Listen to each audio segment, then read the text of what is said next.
Hey guys, so this is the field I was talking about that it had 98 days since they've been here. I think it was like May 8th, 9th, something like that since they've been here. So we put the water down here by the river.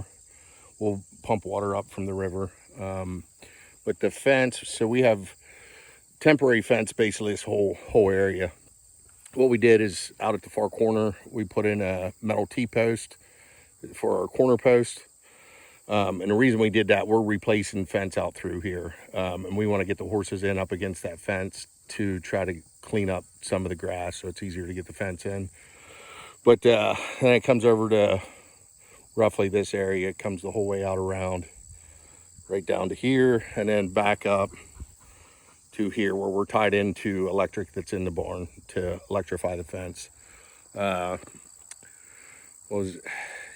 We'll see how long they'll be here. It probably will be, I would say, a couple weeks they'll be here. And that's where I was saying again, we used to do quicker rotations, but we try to move them on the weekends if we can. And just with our jobs and everything, it suits us a little bit better to do a longer rotation. If you are more into like your daily rotations and everything, that's perfectly fine. It's, again, I just say you got to do what the rotation, that fits your lifestyle. Because if we all know, like, if you can do daily moves, it's probably more beneficial. But any rotation whatsoever, that's what I don't want to discourage people from trying to rotate. Just because, let's say you can only put them on a spot for 2 weeks, you can only rotate every 2 weeks. Well, that's better than just opening up all your whole farm.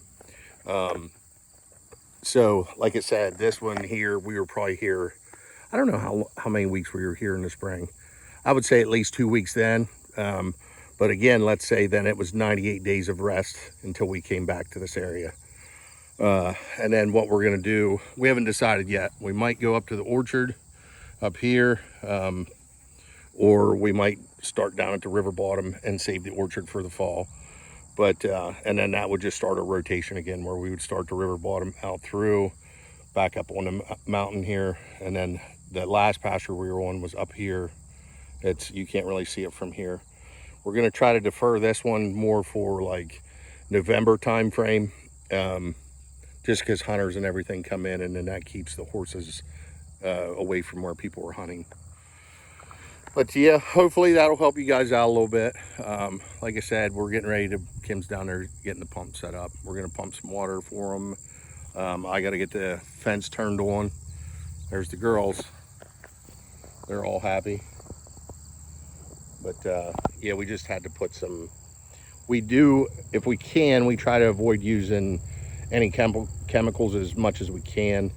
But the fly load is getting a little out of hand, so we did use, it's called Ultra Boss this time, just to try to help the horses out. On the last video I was saying I do highly recommend those salt blocks that have garlic in them. It definitely helps. You don't see near the face flies and everything like that.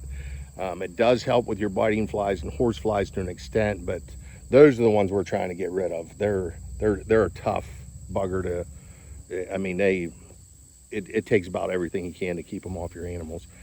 So also what we put out, there's some, they are called tree swallows. They're similar to a barn swallow. So, but their season's kind of up. Like, I don't even see many barn swallows around right now.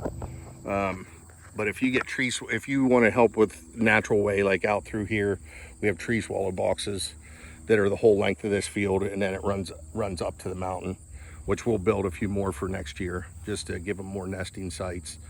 Your barn swallows will help. And then Drew on the back of this barn has some bat boxes to also help, which it's definitely helped. And there's another bat box. Over here's another bat box.